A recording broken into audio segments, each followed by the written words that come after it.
말라기 시대의 비극은 예배의 형식은 있었지만 예배의 생명이 없었던 것, 그것이 바로 말라기 시대의 비극이었습니다. 하나님의 사랑이 식자, 하나님을 향한 경외함도 사라지게 되고 총독에게도 드릴 수 없는 제물을 여호와의 식탁에 드렸습니다. 그러고서도 그들은 우리가 어떻게 주의 이름을 멸시하였나이까? 우리가 어떻게 주의 식탁을 더럽게 하였나이까? 반문하기에 급급하였습니다. 말라기 1장의 말씀을 묵상하고 읽다가 보면 하나님의 사랑을 잃어버리고 하나님의 사랑이 식은 그 부작용이 갈수록 더 중해지고 갈수록 더 심각해진다는 것을 깨닫게 되는데요, 오늘 읽은 13절 말씀에도 보니까 그렇게 말씀합니다. 13절 보십시오. 만군의 여호와가 이르노라, 너희가 또 말하기를 이 일이 얼마나 번거로운가 하며 코웃음치고 훔친 물건과 저는 것 병든 것을 가져왔느니라. 너희가 이같이 봉우물을 가져오니 내가 그것을 너희 손에서 받겠느냐? 이는 여호와의 말이니라. 하나님의 부름을 받은 제사장에서 여호와를 섬기는, 성전에서 여호와를 섬기는 제사장, 이 직분, 이 사명이 얼마나 귀하고 얼마나 거룩합니까? 그런데 제사장들이 지금 무엇이라 말하고 있습니까? 이 일이 얼마나 번거로운고, 이렇게 말하면서 코웃음을 치고 있습니다.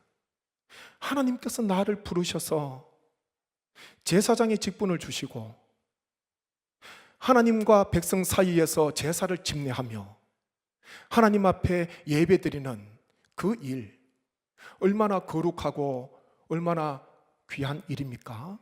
귀한 사명이요 사역입니까? 그런데 하나님의 사랑이 식은 제사장들의 모습을 보십시오. 이 일이 얼마나 번거로운고, 번거롭다고 이야기를 합니다. 하나님 앞에서 행하는 사역이, 직분과 직임이 번거로운 거예요. 번거롭다는 의미는 매우 짜증이 나고 거추장스럽게 여긴다라는 의미를 가지고 있습니다. 마음에 짜증이 나는 거예요. 거추장스럽다, 한마디로 말하면 귀찮은 거예요. 어떻게 제사장의 직분과 사명을 맡은 그 사람들이 하나님께서 주신 그 직분과 사명을 번거롭다, 짜증이 난다, 거추장스럽다, 이제는 귀찮다, 이렇게 말할 수가 있습니까? 하나님의 사랑이 식어지니까요, 이와 같은 말을 하게 되는 것입니다. 부활하신 예수님께서 베드로에게 내 양을 치라, 내 양을 먹이라 사명 주시기 전에, 사역 주시기 전에 먼저 3번에 걸쳐서 하신 질문이 있습니다. 그 질문은 요한의 아들 시몬아, 내가 나를 사랑하느냐? 내 양을 먹이라, 내 양을 치라, 주님께서 바로 말씀하시지 않고 바로 사역 주시지 않고 네가 나를 사랑하느냐? 한 번도 아니고 3번씩이나 거듭거듭해서 시몬 베드로에게 주님께서 물으십니다. 어떤 의미가 있을까요? 주님의 사랑 없이는 사역 받은들 오래 가지 못합니다. 나를 향한 주님의 사랑 식어버리게 되면, 거기에 대한 고백이 없으면, 거기에 대한 마음의 울림이 없으면, 감격이 없으면 주께서 맡기신 사역, 사명, 오늘 말씀으로 본다면 제사장들처럼 나중에 번거로운 일이 되는 거예요. 귀찮습니다. 짜증이 나기도 하고 거추장스러운 거예요. 그래서 주님께서는 베드로에게 사역, 사명 주시기 전에 사랑에 대한 질문을 하십니다. 네가 나를 사랑하느냐? 그 후에 그러면 내 양을 쳐, 내 일 해, 내가 맡기는 사역 감당해. 순서가 중요합니다. 혹 이 자리에 예배 드리시는 성도님 가운데 예배 생활이 번거롭구나, 주의 직분, 주의 사명, 거추장스럽거나 귀찮다면은 다른 것보다도 가장 먼저 주님께서 베드로에게 하신 이 질문, 네가 나를 사랑하느냐? 이 질문 앞에 나 자신을 진지하게 세워야 됩니다. 다시 처음으로 돌아가야 되는 거예요. 그 질문 앞에 서서 누구야? 네가 나를 사랑하냐? 내가 나를 사랑하느냐? 이 주님의 질문 앞에 답을 해야 됩니다. 거기에서 회복이 되는 거예요. 주님의 사랑 없이는 제사장들처럼 번거로운 직분, 귀찮은 사역, 심지어는 코웃음 치는 그런 결말이 주어질 수도 있거든요. 그렇기에 꼭 기억하십시오. 주님께서 주신 직분과 사명에 대한 감동, 감사, 은혜, 그것이 식어지게 되었다면, 번거롭게 되었다면 다시 하나님의 사랑 앞에, 주님의 사랑 앞에 나아가야 됩니다. 14절 말씀 한번 보시죠. 14절 같이 읽습니다. 짐승떼 가운데에 수컷이 있거늘 그 서원하는 일에 흠 있는 것으로 속여 내게 드리는 자는 저주를 받으리니 나는 큰 임금이요 내 이름은 이방 민족 중에서 두려워하는 것이 됨이니라. 만군의 여호와의 말이니라. 아멘. 이 고대 근동에서 목축하는 사람들, 수컷보다 암컷을 더 귀하게 여겼습니다. 이유는 두 가지예요. 암컷은 새끼를 낳게 되고 또 하나는 젖을 생산하게 됩니다. 그래서 수컷은 소수로, 암컷은 다수로 가지고 있었던 거예요. 그러면서 이 수컷, 소수의 수컷이지만은 튼실하고 건강한 그런 수컷을 소유하기를 원했습니다. 왜냐하면 그래야지 좋은 종자를 얻을 수가 있으니까. 암컷은 많이, 수컷은 조금 가지고 있는데 다 튼실하고 건강한, 병 없는 그런 수컷을 가지기를 원했지요. 오늘 방금 읽은 말씀에 보게 되면 하나님 앞에 흠없는 것 드리겠습니다, 흠없는 수컷 드리겠습니다, 그렇게 서원했다가 나중에 보니까 흠 있는 것으로 바꿉니다. 드리려고 하니까 튼실하고 건강한 수컷 아까운 거예요.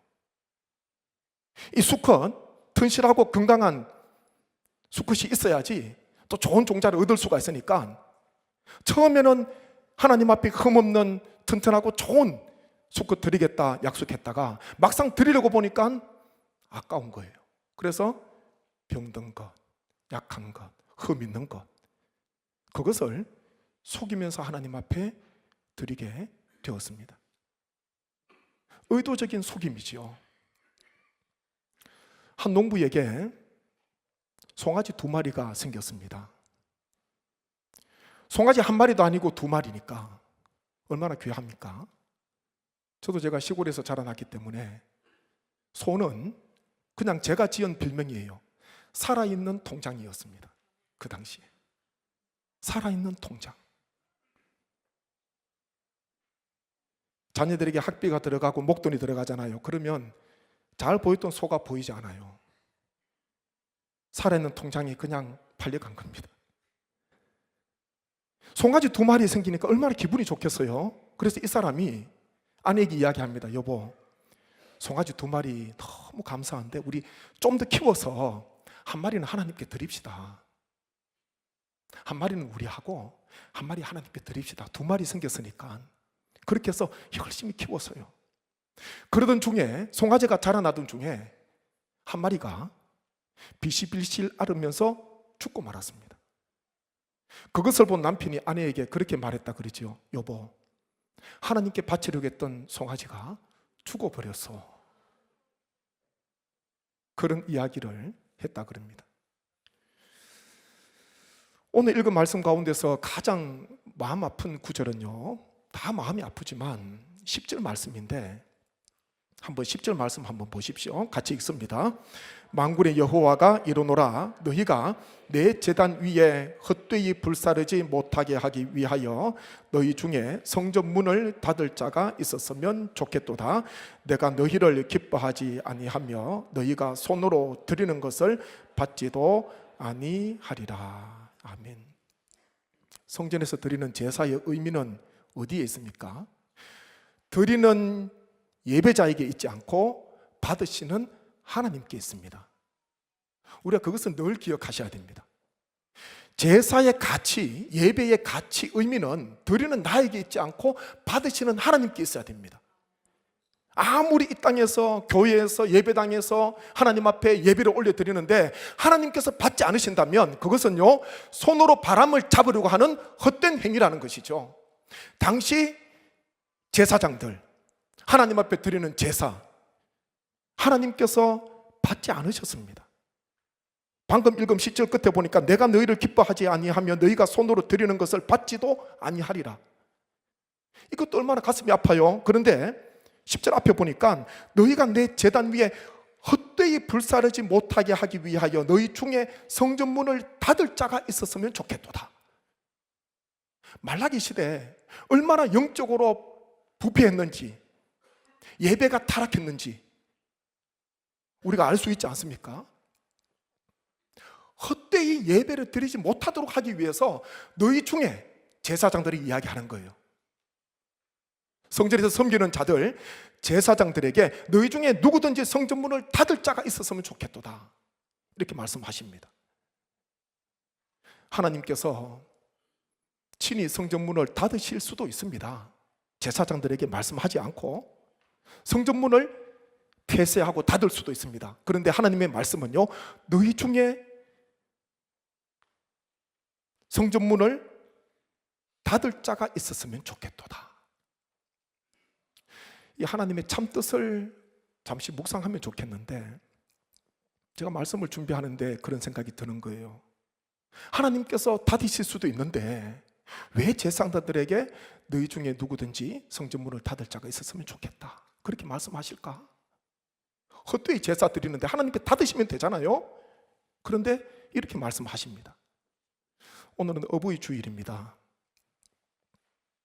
어떤 자녀가 있어서 이 자녀는 어버이한테 갈 때마다 어버이에게 불어를 합니다. 어버이 입장에서 볼 때 이 자녀는 왔다가 가면은 어버이의 마음에 큰 아픔을 주는 자녀예요. 어버이의 사랑으로 용납해주고 덮어주고 가리워주고 참아주고 하다가 나중에 한계에 다다르게 되면은 그 자녀에게 늘 속상하게 하는, 아프게 하는 그 자녀에게 어떻게 말하겠습니까? 뭐라 말하겠습니까? 그렇게 할 거면 앞으로 다시 와 오지 마. 와 오지 마. 오지 마. 예. 그렇게 할 거면 앞으로 다시 오지 마. 이 자녀는 왔다가 가면요, 어머니의 마음에 큰돌 작은돌 다 던지는 거예요. 오기 전에는 마음이 좀 평안했는데 이 아들, 이 자녀만 온다 그러면은 그때부터 어머니가 얼굴에 기쁨이 사라지고 마음의 평안이 사라지고, 이번에는 와서 또 무슨 염장을 치르고 갈까, 그런 걱정이 되니까 올 때마다 그러면요, 이 어버이는 그 자녀에게 앞으로 오지 마라, 오지 마. 근데 그 자녀가 어버이의 말을 곧이곧대로 듣고 정말 안 오게 되면은 어떻게 됩니까? 그 어버이의 말은요, 정말 오지 말라는 게 아니에요. 다시 돌이킬 수 있는 기회를 주는 겁니다. 다시 돌이킬 수 있는, 변화될 수 있는 그런 때를 주는 거예요. 우리가 그 어버이의 마음을 가지고 하나님께서 제사장들에게 하신 그 말씀, 너희 중에 성전문을 닫을 자가 있었으면 좋겠도다, 하나님께서 폐쇄하지 아니하시고 이 말씀을 하신 이유를 알겠습니까? 그것은요, 헛된 제사 드리지 말고 참된 예배 드려. 다시 돌이켜. 내가 기회를 주는 거니까, 내가 다시 회복의 때를 위해서 기회를 주는 거니까 회개하고 헛되이 제사하지 말고 참된 예배를 드려. 좀 변화가 돼. 그 말씀이에요. 그렇게 하나님께서는 친히 성전을 폐쇄하지 아니하시고 제사장들에게 성전문을 닫을 자가 있었으면 좋겠도다. 이것은 하나님 아버지의 애절한 사랑입니다. 자식을 향한 어버이의 애절한 마음처럼요, 하나님 아버지의 애절한 사랑입니다. 자녀가 부모를 공경하고 즐겁게 해드려야 되는 단 한 가지 이유가 있다면, 장모 말씀이게 되면 우리가 오늘 교독했지 않습니까? 나를 낳아주셨기 때문에 그렇습니다. 너 낳은 어미를 경히 여기지 마라. 연세 많은 어버이 경히 여기지 마라. 경히 여기는 것이 무엇입니까? 가볍게 여기는 거예요. 심지어는 하찮게 여기는 거예요. 어버이의 말씀, 어버이의 모습을 가볍게 여기는 것. 내 부모를 공경하라. 이유는 보니까 너를 낳아주셨던 분이다. 너를 낳아주셨으니까. 그 한 가지 이유입니다. 그 한 가지 이유 때문에 어버이를 공경하고 어버이를 즐겁게 하고 어버이를 기쁘시게 하고, 그 이유인 거예요. 다른 이유가 없습니다. 우리가 하나님 앞에 예배를 드려야 되는데 한 가지 이유를 찾는다면 먼저 사랑이거든요. 내가 하나님을 사랑하기 전에 하나님께서 먼저 나를 사랑하셨습니다. 요한 1서 4장 10절 말씀 함께 봅니다. 사랑은 여기 있으니 우리가 하나님을 사랑한 것이요 아니요 하나님이 우리를 사랑하사 우리 죄를 속하기 위하여 화목 제물로 그 아들을 보내셨음이라. 아멘. 내가 하나님을 사랑한 것이 아니요, 하나님이 우리를 사랑하사 우리 죄를 속하기 위하여 화목 제물로 그 아들을 보내셨습니다. 하나님의 먼저 사랑은 독생자 예수님을 이 땅에 보내신 것, 내 죄를 속하기 위해서 십자가에 넣어주신 것, 그것이 바로 하나님의 먼저 사랑입니다. 존 칼빈은 이렇게 이야기를 합니다. 예배는 우리가 하나님께 드리는 것이기 전에 하나님께서 우리에게 먼저 주신 것에 대한 반응이다, 이런 말을 했습니다. 먼저 사랑에 대한 반응이 바로 예배라는 거예요. 먼저 사랑을 기억하고 우리는 하나님 앞에 예배를 드려야 됩니다. 그렇게 볼 때 예배의 시작인 나가 아니라 예배의 시작은 나에게 임한 하나님의 사랑입니다. 거기서부터 기인하는 거예요. 거기서부터 시작되는 것입니다. 하나님의 사랑, 완전한 제물 대신 이 예수 그리스도를 통해서 우리는 최선의 예배를 하나님 앞에 올려 드릴 수가 있습니다. 그렇게 되면요, 번거로운 예배가 아니라 감사와 기쁨이 가득한, 은혜가 가득한 헛된 예배가 아니라 하나님께서 받으시는 참된 예배를 드릴 수가 있습니다. 예배의 중심은 내가 아니라 하나님이시다는 것, 드리는 우리에게 있는 것이 아니라 받으시는 하나님께 있다는 것을 늘 기억하셔서 화목제물로 이 땅에 오신 예수 그리스도의 그 사랑을 힘입어 날마다 하나님 앞에 드릴 때마다 최선의 예배 하나님 앞에 올려드리시는 우리 모든 성례교회 가족 되시기를 주님의 이름으로 축복합니다.